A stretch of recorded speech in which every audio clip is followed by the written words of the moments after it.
राधे राधे दोस्तों। प्रतिदिन की पूजा में कौन सी आरती करनी चाहिए, जाने सही आरती की विधि और मंत्र। दोस्तों, अक्सर हम लोग जब अपने घर के पूजा घर में पूजन करते हैं सुबह और शाम में, तो हमारे मन में एक प्रश्न जरूर आता है कि आखिर हम जो प्रतिदिन पूजन करते हैं, हमें उसमें कौन सी आरती करनी चाहिए, कौन सी आरती गानी चाहिए और गानी भी चाहिए कि नहीं गानी चाहिए। इस वीडियो में हम आपको इस प्रश्न का बहुत ही अच्छी तरीके से जवाब दे देंगे। साथ ही में इससे जुड़े हुए और भी बहुत सारे प्रश्न हैं जिनका आपको इस वीडियो में जवाब मिल जाएगा।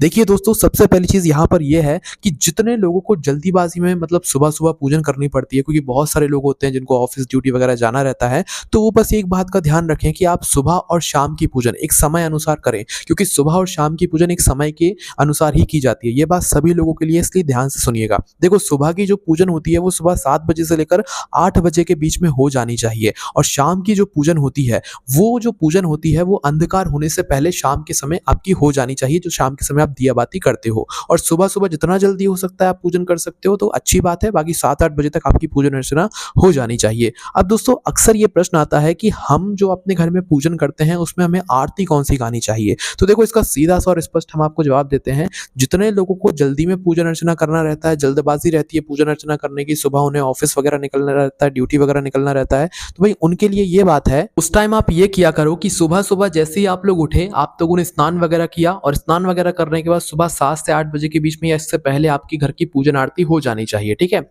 अब देखो, जिन लोगों को जल्दी रहती है उन्हें सबसे पहले तो भगवान को स्नान कराना ज़रूरी रहता है। भगवानों को स्नान कराकर भले मतलब 1-2 भगवानों को स्नान कराओ। वैसे तो आपके घर में जितने भगवान हैं, जिनकी प्रतिमा है, आकृति है, भई उनको सभी को आपको स्नान कराना चाहिए। स्नान कराने के बाद आपको उनके लिए एक आरती भी ज़रूर करनी चाहिए। बिना आरती करे आपकी पूजन नहीं मानी जाती है, इसलिए जब भी आप अपने घर में सुबह या शाम जब भी पूजन करें, तो एक आरती की थाली में एक दीपक ज़रूर जलाएँ। दीपक ले लें या कपूर ले लें, कुछ भी ले लें, पर आरती जो होती है वो दीपक से की जाती है या तो कपूर से की जाती है ना? और अगर आप लोग दीपक से आरती कर रहे हैं, तो उस दीपक के अंदर कोशिश किया कीजिए कि खाली दीपक से आरती ना करें। उस दीपक के अंदर या तो चावल का दाना डालें या कुछ फूल की पंखुड़ी डालें, कुछ भी डालें जो कि मतलब भगवानों के कार्यों में इस्तेमाल रहते हैं। खाली दीपक से आरती नहीं की जाती है, ठीक है?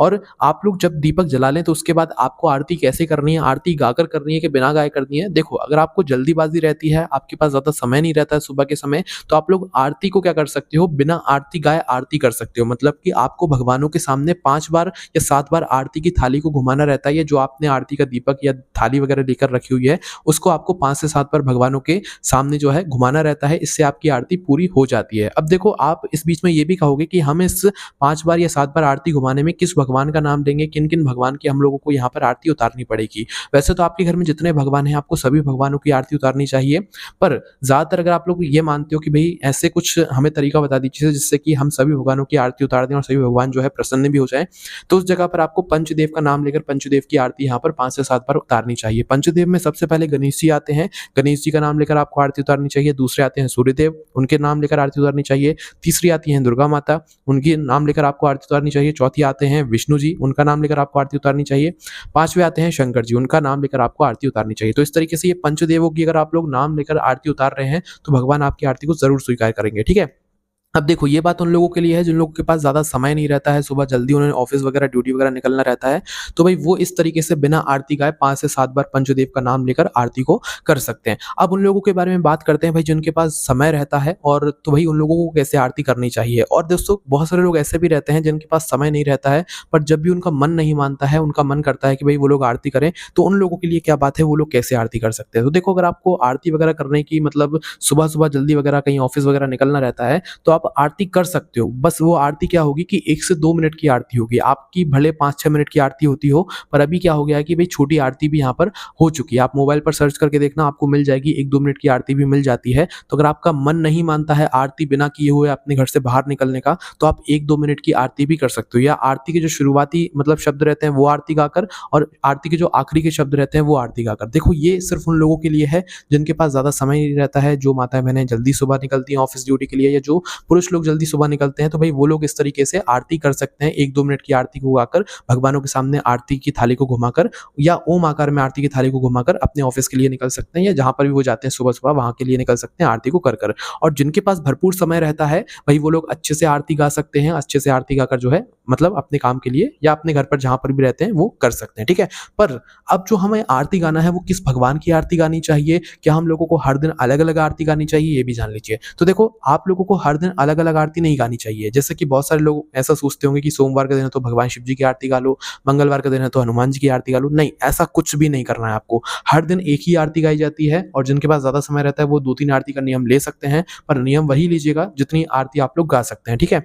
अब आरती आपको उन भगवानों की गानी चाहिए जिन भगवानों को आप सबसे ज़्यादा यहाँ पर मानते हैं। मतलब कि आपके इष्ट वो होते हैं जिन भगवानों को आप सबसे ज़्यादा मानते हैं, आपकी मुसीबत में आप उनका ही नाम ध्यान करते हैं, वो आपके इष्ट होते हैं। तो आप लोग क्या कर सकते हैं, अगर आप लोग ये सवाल पूछ रहे हैं कि भई हमें कौन से भगवानों की आरती यहाँ पर करनी चाहिए, तो भई आप लोगों को उन भगवान की आरती करनी चाहिए जिन भगवान को आप सबसे ज़्यादा मानते हो, जिन भगवान का आप हमेशा नाम लेते हो। जैसे ज़्यादातर लोग शिव जी को मानते हैं, कुछ लोग हनुमान जी को भी मानते हैं, सबके अलग-अलग भगवान हैं, सबके अलग-अलग मतलब भगवान के पसंद हैं, तो भई आप उन भगवानों की आरती यहाँ पर गा सकते हो। पर अगर कोई ये पूछे कि आप हमें कोई ऐसी आरती बताओ जिसमें सभी भगवान प्रसन्न हो जाएँ, तो ऐसा नहीं कि आप शिव जी की आरती गाओगे तो और भगवान आपसे नाराज़ रहेंगे, कोई नाराज़ नहीं होगा। बस अगर आपको ऐसी आरती चाहिए भी, अगर आपका मन भी है, हम आपको बता देते हैं, अगर आप ओम जय जगदीश हरे आरती गाते हैं, तो इससे सभी भगवान प्रसन्न हो जाएँगे क्योंकि इस आरती में सभी भगवानों का भाव आएगा। और आप कोई भी आरती गाएँ, तो उसमें सभी भगवानों का भाव आता ही आता है, सभी भगवान उसमें प्रसन्न ज़रूर होते हैं, ठीक है? ओम जय जगदीश हरे आप लोग आरती गा सकते हो, इसमें सभी भगवानों का भाव भी आता है और सभी भगवानों की आरती इसमें आप लोगों की हो भी जाएगी। जब भी आप लोग आरती करते हैं, तो जब तक आपकी आरती पूरी ना हो जाए, तब तक आपको अपनी आरती की थाली को नीचे नहीं रखना है, आरती की थाली को घुमाते रहना है और जैसे ही आपकी आरती हो जाती है, तो भी आरती की थाली को नीचे रखकर आप लोगों को आरती की थाली के गोलम-गोल में जो है 3 बार जल घुमाना रहता है, भगवानों को आरती देना रहता है, खुद आरती मतलब लेना होता है। और जब भी आप आरती करें, तो अपने सर पर कुछ चीज़ ढककर ही आरती करें, रुमाल वगैरह या दुपट्टा वगैरह कुछ ढककर ही आरती किया कीजिए। और जब आप लोग अपने घर के पूजा घर में आरती करने के लिए खड़े हों, तो भई उस समय भी ये बात आपको ध्यान रखना है कि कभी भी ज़मीन पर खड़े होकर आरती नहीं करना है। भगवानों के सामने एक आसन ज़रूर होना चाहिए, जिस पर आप लोग बैठकर या खड़े होकर जो है भगवानों की पूजन आरती यहाँ पर कर सकते हैं, ठीक है? तो इस बात का आप लोगों को विशेष रूप से ध्यान रखना है। और जैसे ही आपकी आरती हो जाती है, तो उसके बाद में आपको भगवान से प्रार्थना करना है, अपनी जो आपने पूजन करी हुई है उसमें अगर कुछ गलती हो गई है, तो उसके लिए आप लोगों को क्षमा भी यहाँ पर आप लोग मांग सकते हैं, ठीक है? इसके बाद में दोस्तों, अगर आप लोग आरती जैसे कर रहे हैं, आपको आरती के पहले या बाद में कुछ पूजन पाठ वगैरह करना रहता है, कोई पाठ वगैरह करना रहता है, मंत्रों का उच्चारण वगैरह करना रहता है, तो इसे कुछ लोग पहले करते हैं आरती के, तो कुछ लोग आरती के बाद करते हैं। पर नियम ये कहता है कि अगर आप लोग कोई पाठ वगैरह करने वाले हैं, कोई मंत्रों का जाप करने वाले हैं, तो वो आप लोग अपनी आरती से पहले करें। और जैसे ही आपका वह पाठ वगैरह पूरा हो जाता है, मतलब मंत्र वगैरह का जाप पूरा हो जाता है, उसके बाद में फिर आप लोग आरती किया कीजिए। बाकी बाद में भी कर सकते हैं, ऐसी कोई दिक्कत परेशानी नहीं है। बस नियम यही है कि भई आप लोगों को आरती से पहले अपने पूजन पाठ जो है, पाठ वगैरह जो आप करते हैं, मंत्रों का जाप करते हैं, वो पहले ही यहाँ पर कर लेना चाहिए, ठीक है? तो अब हम आशा करते हैं कि आपको आपके प्रश्न का जवाब मिल गया होगा कि भई आपको प्रतिदिन की पूजन में कौन से भगवानों की यहाँ पर आरती करनी चाहिए। आप किसी भी भगवान की आरती कर सकते हो, बस जिस भगवान की आप आरती एक दिन कर रहे हो, उन्हीं भगवान की आरती आपको रोज़ यहाँ पर करना है। और सबसे सही ओम जय जगदीश हरे आप लोग आरती कर सकते हो, और जो आपके प्रिय भगवान हो, उन भगवानों की आप लोग आरती कर सकते हो। बस प्रतिदिन आपको वही आरती करनी चाहिए। और सुबह आरती गा सकते हो आप लोग, सुबह सबसे ज़्यादा ज़रूरी रहता है आरती गाना, और शाम को अगर गाना चाहो तो गा भी सकते हो, नहीं गाना चाहो तो नॉर्मल भगवान के सामने आरती घुमा सकते हो, जैसे कि हमने आपको अभी बताया था, ठीक है? तो ये सारी चीज़ें दोस्तों हमने आपको नियम के रूप में बता दी हैं। अगर आपको अभी भी आपके मन में कोई प्रश्न है, तो उसे आप हमसे कमेंट करके यहाँ पर बिल्कुल पूछ सकते हैं, है ना? और जब भी आप लोग आरती शुरू करो ना, तो गणेश जी का ध्यान करते हुए ही आरती को शुरू किया करो, है ना? और उसके बाद में जैसे ही आपकी आरती पूरी हो जाए, तो कर्पूर गौरम करुणावतारम, ये जो एक लाइन होती है, मंत्र होता है, या मतलब आप लोग आरती कह लो इसे, ये जो होता है, अगर आप ये गा सकते हैं तो बहुत अच्छी बात है, वरना मोबाइल में लगाकर भी जो है आप लोग इसको गा सकते हैं। आरती पूरी हो जाने के बाद ये गाकर ही आपको अपनी आरती को पूरा करना चाहिए, और आरती की थाली के पास में 3 बार जो है जल घुमाकर रखना चाहिए। और अपने घर के पूजा घर में जल भी ज़रूर रखना चाहिए भगवानों के लिए, और अगर हो सके तो प्रतिदिन कुछ ना कुछ छोटा-सा भोग ज़रूर रखना चाहिए। भोग और जल का आप लोग थोड़ा ध्यान रखें, और भोग ना भी हो तो जल ज़रूर रखें, है ना? अपनी आरती की थाली के पास में भी एक मतलब पात्र में, छोटे से पात्र में जल रखें, और भगवानों की पूजा घर में भी छोटे से पात्र में जल ज़रूर रखें, है ना? तो अब हमने आपको सारे नियम बता दिए हैं। अगर आपके मन में अभी भी कोई प्रश्न है भाई, मतलब ये आरती से जुड़ा हुआ कि भाई रोज़ हमें कौन-सी आरती गानी चाहिए, हमने आपको वैसे जवाब दे ही दिया है, तो आप हमसे कमेंट करके पूछ सकते हैं। कोई भी आपको प्रश्न है, कमेंट करके पूछ सकते हैं। आपको कमेंट में राधे-राधे ज़रूर लिखना है। आप सभी लोगों को वापस से राधे-राधे।